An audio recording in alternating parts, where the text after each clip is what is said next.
시청자 여러분 안녕하십니까.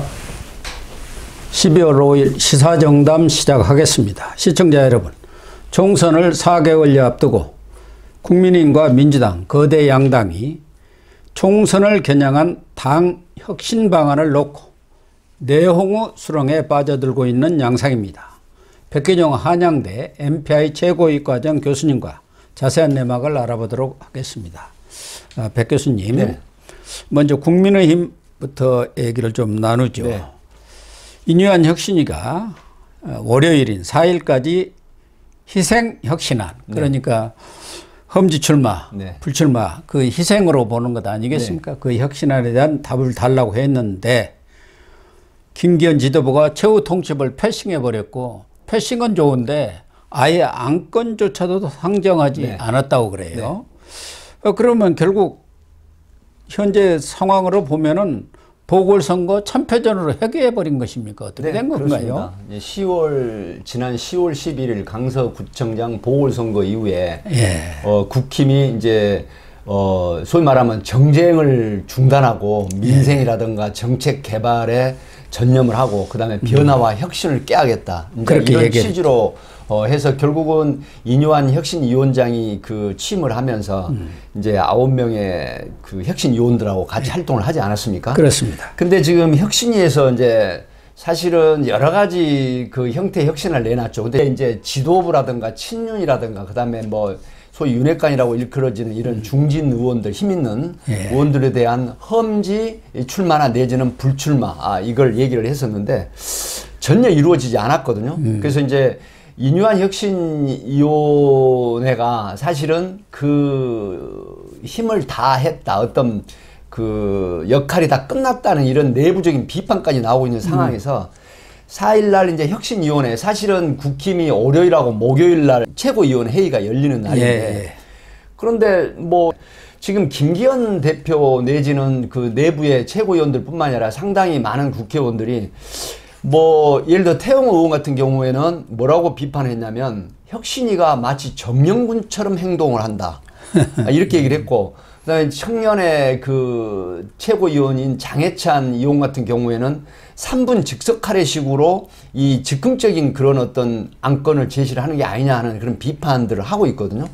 그렇다고 하면 김기현 대표가 지금 전혀 이 혁신위에 대한 어떤 연동되는 건에 대해서 움직임이 없고, 본인은 이제 계속해서 사실 안정과 보수 쪽으로 완전히 기울어버린 상태죠. 변화와 혁신은 이미 물 건너갔다는 그런 비판이 제기되는 이유가, 인유한 혁신위원회 물론 그 이준석 전 대표에 대한 말실수라든가 또 공간위원장을 달라고 하는 현실적으로는 좀 맞지 않는 그런 그 요구도 있었지만, 그럼에도 불구하고 강서구청장 보궐선거 이후에 많은 이 국민들 또 지지자들 또 특히 그 중도 무당층을 향한 그런 변화와 그 혁신을 깨야겠다는 이런 취지가 완전히 지금 퇴색돼 버린 상태, 이렇게 지금 볼 수가 있겠습니다.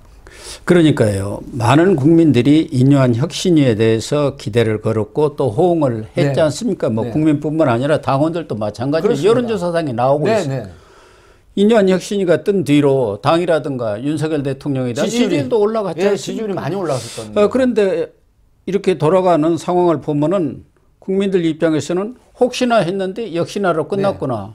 경우에 따라서는 인유한 혁신위가 용두사미로 끝나고 인유한 원맨시로 끝나버린다 할 경우 그 상실감이랄까, 뭐 실망감, 이런 것이 결국 총선에 반영되지 않겠습니까? 말씀하셨듯이 4월 10일 총선이 만약에 지금의 여소야대 현상이 재현이 된다라고 하면 지금 그 대통령의 레임덕이 일어날 수 있다라고 하는 부분은 정치 이 평론가들이라든가 여러 가지 이 그 어떤 곳에서 이제 나오는 얘기거든요. 그리고 이제 정책 추진이라든가 국정 수행 능력이 상당히 동력을 잃어버리는 형태가 되기 때문에 내년 4월 10일 총선이 굉장히 중요한 부분이거든요. 이제 그렇게 되는데, 그럼에도 불구하고 이 혁신위의 어떤 안건들을 전혀 받아들일 자세가 돼 있지 않다라고 하는 부분이고요. 지금 비대위원 요구를 던지고 이 혁신위가 해체를 해버릴 가능성이 있다고 하는 부분인데, 제가 지금 국힘 쪽의 지도부를 보면 지금 당 대표가 김기현, 경북 울산 아닙니까? 그다음에 이만희 사무총장 역시 경북, 그다음에 최근에 임명된 김석기 최고위원 경북 경주, 윤재욱 의원은 또 대구의 원내대표. 네. 그래서 중도라든가 그 무당파들 그리고 많은 국민들을 향한 그런 통합 차원의 이 행보를 보이겠다고 하는 부분이 지금 이런 국힘의 지도부를 보면 우리 고영신 TV에서는 사실 그 보수 우파를 지지하고 많은 국힘 쪽에 애정을 갖고 있는 TV로 그 시청자들이 다 알고 있지 않습니까? 그런 측면에서 애정 어린 비판을 드린다고 하면 이런 그 지도부 행태가 과연 국민을 향한 설득력이 있나라고 하는 측면, 그리고 혁신위에서 요구하는 부분들은 적어도 이 공간위원장을 달라고 하는 요구는 묵살을 하더라도 혁신 안건에 대해서는 최고위에서 논의를 하고, 그 다음에 나중에 총선 기획단이라든가 공간위원회에서 이런 부분들을 회부를 해서 어떤 총선에 그 대비하는 이런 모습들을 보여야 되는데, 전혀 미동도 하지 않고 김기현 대표 체제로 총선까지 가겠다라고 하는 이런 부분들이 그 브레이크 거는 그 발언이 하나 나왔습니다. 강승규 얼마 전에 그만둔 시민 그 사회수석. 네. 이분이 그 모 방송에 나와서 지금 혁신위 안건, 혁신위의 그 의향에 대해서는 윤석열 대통령과 상당히 그 일치하는 부분일 것이고 윤석열 대통령은 그렇게 생각할 것이다. 이런 얘기를 했다라고 하는 부분은 사실은 용산 대통령실에 그 수석이 이런 얘기를 한 거는 윤석열 대통령의 의중이 상당히 실려 있는 발언이거든요. 그렇죠. 이런 발언이나 심중이 없었다라고 하면 며칠 전에 그만둔 수석이 이런 얘기 절대 못합니다. 그런 측면에서 사실은 지금 중지라든가 파워풀한 어떤 국힘의 의원들이 내놓고 윤석열 대통령에 대한 반론을 제기하거나 또 일부 그 윤핵관이라고 지칭되는 분은 아주 내놓고 권력자가 얘기하더라도 나는 내 갈 길을 가겠다라고 선언을 해버리는 이런 부분들을 종합적으로 보면 과연 지금 이 모습들이 국힘의 바람직한 모습일까라고 하는 퀘스천 마크를 달 수밖에 없다. 이렇게 봅니다. 그렇습니다. 뭐 백 교수님 말씀하신 대로 과연 국민의힘이 혁신할 생각이 있는지조차가 의문이 되는 것 아니겠습니까? 네. 더군다나 지금 이 혁신위가 왜 생겼습니까? 강서구청장 보선에서 나타난 민심을 가지고는 정말 총선에서 이길 수도 없고 완전히 폭망이 된다는 그런 위기의식 속에 혁신위를 만든 것 아닙니까? 그렇습니다. 그러면 정말 혁명적인 일, 그렇습니다. 과감한 계획을 하라고 혁신위를 만든 것이고, 그래서 김기현 대표도 혁신위의 정권을 다 주겠다고 했지 않았습니까? 그런데 지금 기득권이 저항을 하고 있는 거 그렇게 봐야 하는 거 아닙니까? 과연 김기현 체제, 김기현 얼굴로 총선이 되겠습니까? 김기현 대표 체제의 많은 그 전문가들이나 정치 평론가나 정치 컨설턴트들이라든가 또 많은 어떤 그 여론조사 그 수치로 보면요. 김기현 대표 체제로 4월 총선을 지탱하기나 수행하는 건 상당히 어려운 현실에 직면할 것이라는 비판적인 분석이 있고요. 지금 앞에서 제가 말씀드렸지만 사실은 이제 윤핵관으로 일컬어지는 장제원 의원이라든가 김기현, 그 다음에 5선했던 주호영 의원이라든가 또 상당히 많은 분들이 어떤 얘기를 하냐면 과연 혁신이 안건대로 험지에 나가는 게 다 능사가 아니다. 왜 내가 오랫동안 이 지역구를 관리했는데 내가 지역구를 떠나서 그런 어떤 행동을 해야 되느냐 하는 그런 비판을 오히려 역으로 제시를 했는데, 이 부분은 인요한 위원장이 사실은 혁신위원장으로 이렇게 임명이 됐을 때는 혁신위원장이 만약 김기현 이름으로 지명이 됐다, 내정이 됐다라고 하더라도 적어도 그 대통령의 그 어떤 정권은 아니라 할지라도 대통령의 의중이 상당히 실린 혁신위원장이거든요. 그럼에도 불구하고 윤핵관 내지는 상당히 중진이나 당 대표라고 하는 또 5선쯤 했던 이런 국힘의 힘 있는 파워풀한 의원들이 모두 그 혁신위 안건에 반대를 해버리고 그 다음에 나아가서는 그 대통령에게까지 반기를 드는 듯한 이런 모습들이 과연 국민들은 어떻게 평가할 것이며 또 지역의 유권자들이 지금 현역 의원들, 다선 의원들을 바꿔야 된다는 일부 여론조사를 보면 무려 67%, 70% 가까운 여론조사가 있거든요. 이런 측면에서 본다 그러면 과연 이런 부분들이 당과 국가에 대한 어떤 충성심이나 충정이 있는가? 정치인들은 보면 총선이 다가오면 자기 이익에만 급급하는 게 현실이거든요. 그렇다고 하더라도 벌써 마치 이런 상황들을 보면 윤석열 대통령에 대한 레임덕이 벌써 오고 있는 게 아닌가 하는 우려까지 드는 이런 형태이기 때문에 지금 혁신위 안건 이 부분들 또 인요한 위원장이 만약에 비대위 체제로 던져버리고 혁신위를 조기 해체해버리잖아요. 예. 이렇게 되면 지금 김기현 대표는 상당히 어려움에 그 봉착을 하게 됩니다. 이런 부분을 왜 바라보지 못하는지 굉장히 참 의문스럽다 이런 말씀을 드립니다. 만약에 인요한 혁신위가 민주당 김은겸 혁신위처럼 중간에 자초를 하는 그런 상황이 오고 또 아무런 혁신에 어떤 성과가 없었다고 한다면은 내년 총선은 본합 안 합니다. 그렇습니다. 당이 실제로. 망하고 네. 완전 윤석열 대통령은 식물 대통령이 되는 거예요. 그동안 뭐 여러 가지 총선 결과를 보더라도 어느 당이 더 많이 사람들을 갈았느냐, 물갈이를 했느냐에 교체를 따라서 해서 내보냈느냐, 신진 인사들 승부가 판가름이 나지 않습니까? 그러니까 다선을 했던 분들, 또 당 지도부, 그동안 윤핵관이라고 해서 힘을 누렸던 분들이 좀 희생을 해서 네. 과감히 던지면은 네. 당의 선도적인 역할을 그런 분들이 하는데 누가 물갈이를 한다고 해서 반대를 하겠습니까? 그런 것에 좀 선도를 해달라는 것이지. 근데 무슨 점령구지고 말고가 있나요? 지금 혁신위원들의 이제 그 비정치인으로 분류되는 사람들 빼고요. 예. 박성중 의원, 그다음에 동대문에서 나오겠다고 이제 표방이 돼 있는 김경진 의원, 그다음에 오신환 의원. 사실 이 세 분들의 역할이 저는 상당히 미미하다고 봅니다. 왜 그러냐면 현 정치인들이고 현재 그 국회의원은 박성중 의원이기도 하지만 이분들이 지금 윤석열 대통령 입장에서 혁신위원회 어떤 안건을 제시하고 발언을 하는 게 아니라 현 지도부 체제의 눈치를 보는 게 아닌가 하는 의구심이 있거든요. 지도부도 아니고 윤핵관 눈치 보는 겁니다. 무슨 김기현 눈치를 얼마나 보겠습니까? 김기현 대표도 어쨌든 지금 김기현 대표 체제가 된다고 하면 공천이라든가 컷오프, 공천 배제에 상당히 또 힘을 발휘할 수 있거든요. 물론 당 대표의 그 정권은 아니지만은 윤석열 대통령의 어떤 파워가 뭐 스며들 수밖에 없다고 하더라도 그런 눈치를 보는 게 아닌가 하는 의구심이 드는 게 사실은 오신환 의원이라든가 김경진 의원이 발언을 하지만 상당히 윤핵관 축에, 윤핵관 표방하는 축에 들어간다는 박성중 의원도 혁신위에서 하는 일이 아무것도 없어요.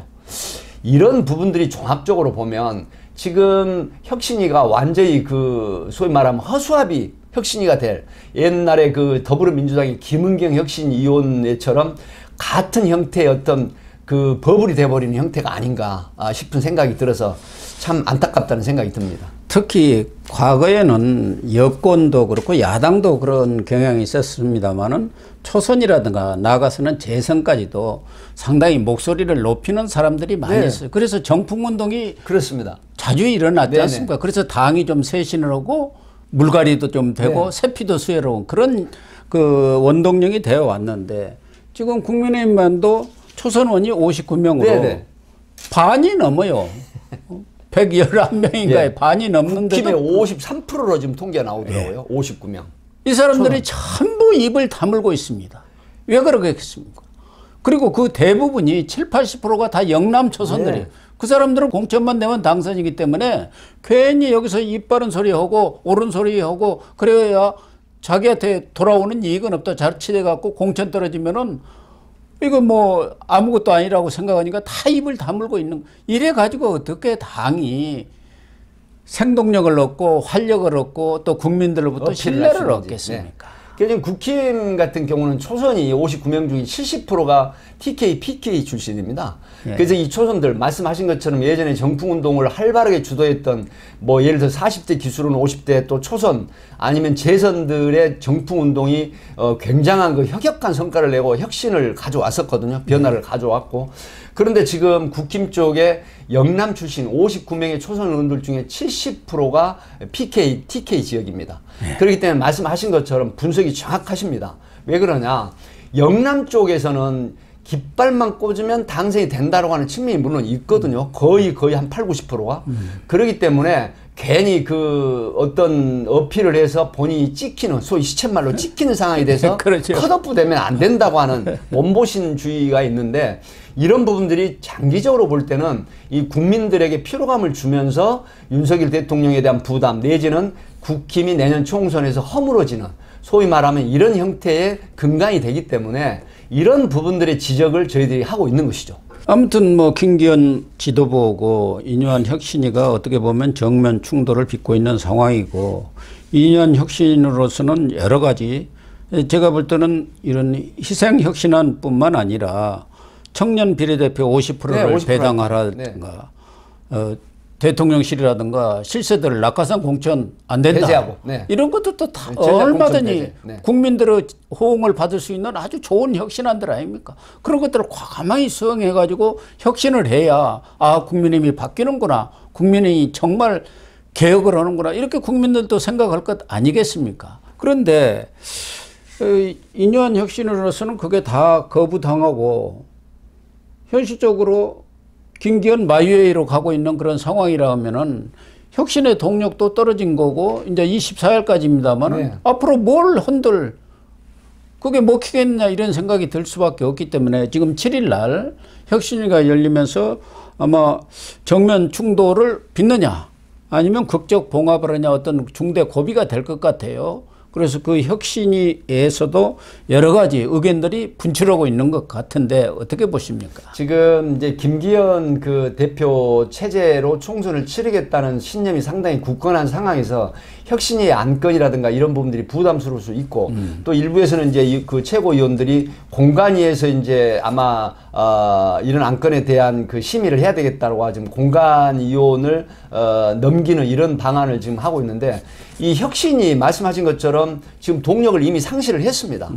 왜 그러냐면 혁신위에서 제출된 안건에 대한 자체가 국힘 최고위에서 아예 그 상정이 되지 않은 상태에서 논의되지도 않고 오히려 비판만 굉장히 많이 나오는 측면이고 특히 이 국힘 쪽 그 영남 쪽 그 중진 의원들에서 비판이 굉장히 가열차게 나오고 있는 거거든요. 이런 부분들은 이제 몸보신 그 형태로 비춰지는 부분인데 김기현 대표가 대승적 차원에서 이뇨한 위원장을 다시 또 만나서 논의를 한다라거나 아니면은 혁신안에 대한 적극적인 반영을 하도록 조치를 하겠다라고 하는 이런 부분들이 이루어진다라고 하면 혁신위가 뭐 말씀하신 것처럼 기한을 모두 채울 수 있겠지만 이뇨한 혁신위원이 지금 이런 게 전혀 받아들이지 않은 상태에서 무시당한다고 생각을 하고 혁신위가 동력이 이미 상실된 상태에서 이미 지금 일부 의원들은 조기 해체를 하자 이런 지금 의견을 내고 있거든요. 하기 때문에 앞으로 7일 날 이 부분들이 어떻게 전개될 것인지는 좀 지켜봐야 될 필요가 있을 것 같습니다. 그러니까 혁신위원들 일부는 이렇게 혁신위가 기능을 못하고 무시당한다면은 존재할 필요가 없으니까 조기 해체하자는 주장도 꽤 나오는 것 같고 또 한쪽에서는 차라리 혁신위가 비대위 전환을 요구하는 안건 아니면 지도부와 비대위 동반 사퇴를 요구하는 그런 안건을 의결하고 그러니까 일종의 농계작전을 펴면서 같이 물러나도록 하자 이렇게 좀 강한 주장을 펴는 의견도 있는 것 같아요. 그래서 7일 날 혁신위에서 어떤 결정을 하느냐가 앞으로 중요한 고비가 될 것 같은데 일각에서는 현재의 김기현 체제를 유지를 하되 그 사람 얼굴로 총선을 치르기는 어려우니까 대신 한동훈 장관이라든가 이제 원희룡은 전 장관이 됐습니다만 이런 두 사람이 전면에 나서서 뭐 선대본부를 빨리 끓인다든가 선대위원회를 위원장을 맡아서 투톱 경우에 따라서는 김기현까지를 포함한 쓰리톱으로 이렇게 운영해 가면서 그러면 그게 하나의 절충점이 되는 것 아니겠습니까? 그렇게 해갖고 총선을 치르는 게 어떠냐 이런 방안도 거론되고 있다고 그래요. 사실은 이제 말씀하신 것처럼 그 총선 체제는 이미 지금 그 접어섰고 12월 12일부터 이제 그 예비 후보 등록이 그렇습니다. 되고 그 다음에 지금 그 임명직에 있는 분들은 1월 12일로 내년 알고 있거든요. 그 이전에 이제 사퇴를 해야 되는. 그래서 지금 이미 총선 체제로 가동이 됐다고 하는 측면이고 김기현 대표 체제하에서 사실은 원희룡 전 장관이라든가 한동훈 또 법무부 장관이 사표를 내고 그 다음에 국힘에 합류를 해가지고 사실 어떻게 보면 총선에 임각한 총선 체제로 지금 재편이 돼서 지금부터 어떤 액션을 취하는 게 이 국힘 쪽으로 봐서는 상당히 동력을 얻을 수 있다라고 하는 측면이고 김기현 대표 단독 체제로는 내년 4월 총선은 이미 이뇨한 혁신위원회 안건이라든가 혁신위에 대한 대한 이런 부분들을 받아들이지 않는 상황에서 지금 보십시오. 윤석열 대통령 혁신위가 최초에 출범했던 거하고 지금 지표를 보면요. 보통 3%에서 4%가 하락하고 있습니다. 그럼요. 이게 가장 큰 거는 엑스포 유치 실패가 아닙니다. 혁신위와 그다음에 김기현 대표 체제의 반목이라든가 갈등이 결국은 무당파라든가 중도층이라든가 또 소위 말하면 국힘을 지지하는 이 집토끼 층에서도 지금 지지를 철회하는 이런 그 분석이 나오고 있기 때문에 여기에 대한 김기현 대표가 정신 바짝 차리는 이런 어떤 면모를 보여야 되지 않나 그런 분석이 됩니다. 그러니까 인요한 혁신위한테 기대를 걸면서 국민의힘 지지층에서 일부 중도라든가 이렇게 떠났던 사람들도 다시 한번 기대를 걸어보자 했는데 가졌고. 지금 또 떠나버리는 것 아니겠습니까? 아이고 네, 또 영남 패권주의 기득권 고수 쪽으로 흘러가는구나. 이런 정당에 대해서 무슨 희망을 갖겠냐 해갖고 지금 이렇게 실망되는 그런 분위기들이 일어나고 있는 상황 아니겠습니까? 지금 영남 출신의 집토끼 지지 세력만 가지고는 결코 지금의 여소야대 그 전국을 벗어날 수가 없다라고 하는 부분이 지금 지배적이고 일반적인 견해이거든요. 그렇기 때문에 이런 그 부분들을 분석을 해서 지금이라도 늦지 않아서 대응 태세를 갖추는 게 이 국힘이나 또 정부 여당 쪽 입장에서 또 윤석열 대통령 입장을 도와주는 게 아닌가 하는 생각이 듭니다. 그래서 인요한 혁신위원장 그 사람을 위해서 뭐 혁신안을 받아들이라는 건 아니지 않습니까? 그렇죠. 혁신안을 받아들이고 국민의힘이 정말 이 민심에 부응해서 네. 우리가 완전히 환골탈태를 했다는 그 모습을 국민들한테 보여달라는 차원에서 혁신위의 안이 다소 무리한 면이 있고 또 그 기득권을 누렸던 사람들이 그걸 내놓는다는 게 쉽지 않은 것은 다 아는 거예요. 어느 정도 갈등이 있으리라는 것은 예상을 했지만 그러나 그 혁신안 자체 또 혁신위 자체가 아무런 성과 없이 문을 닫았다 하면은 그건 국민의힘이 문을 닫은 거 아니겠습니까? 네, 그렇게 된다라고 하면 국민들이 상당히 그 국힘에 대한 역시 말씀하신 것처럼 연어처럼 회귀해버리는 이런 형태로 보거든요. 예. 그 변화와 혁신은 전혀 기대할 수 없는 정당이구나.